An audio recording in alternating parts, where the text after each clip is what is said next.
Après l'interview de Gabriel Attal dans 7 à 8, Juan Branco, qui s'est senti visé par les déclarations du ministre, a répondu de manière cinglante sur X. Choqué par les propos de l'avocat, Hugo Manos est monté au créneau, en story Instagram.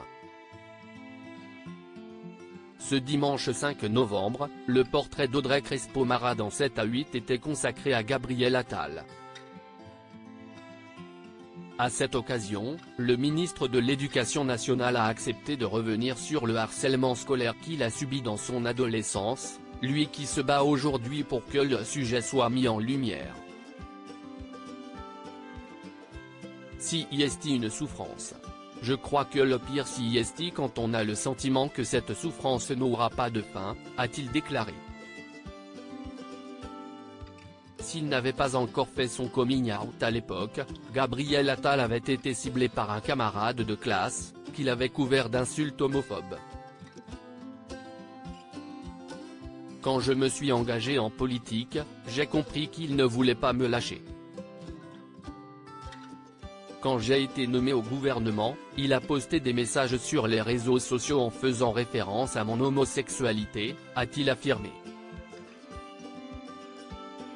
Puis d'ajouter, j'ai compris qu'il avait gardé la même obsession, je savais qu'il avait toujours cette haine contre moi.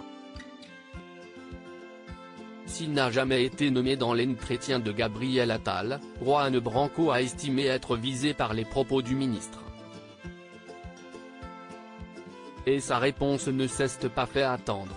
Je viens de découvrir l'entretien de Gabriel Attal sur TF1 qui tourne, il faut bien le dire, quasi exclusivement à mon sujet.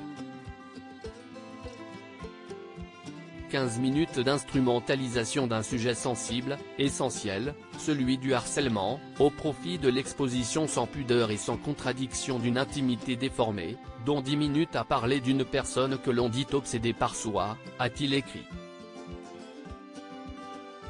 L'avocat, pour qui l'interview de Gabriel Attal était purement et simplement de la grande propagande, a largement remis en question le discours énoncé par le ministre sur TF1, notamment sur sa sexualité.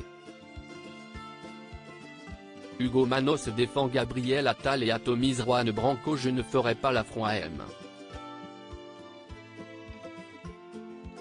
Attal de lui rappeler qu'il n'a découvert son orientation sexuelle que vers 20 ans, qu'il n'a donc pu auparavant faire l'objet d'une quelconque campagne visant à le stigmatiser à ce sujet, et qu'on voit mal quelle jalousie aurait pu être nourrie au sujet de ses rapports avec une femme si son homosexualité était, comme il le prétend paradoxalement, établie, a-t-il ajouté.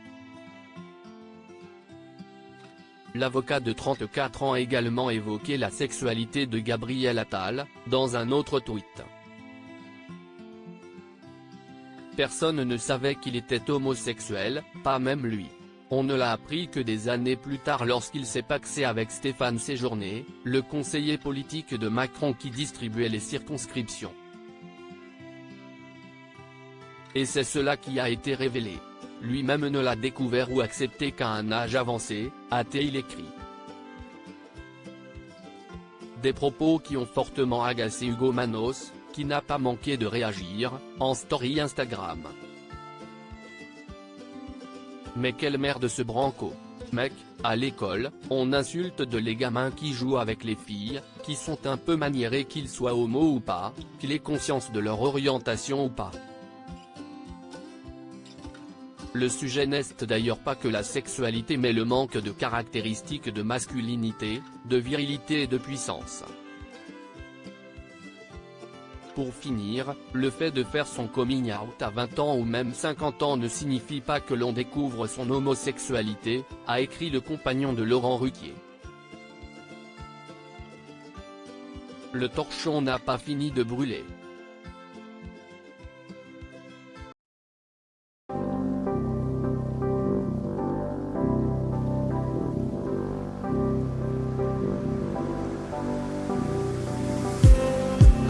Just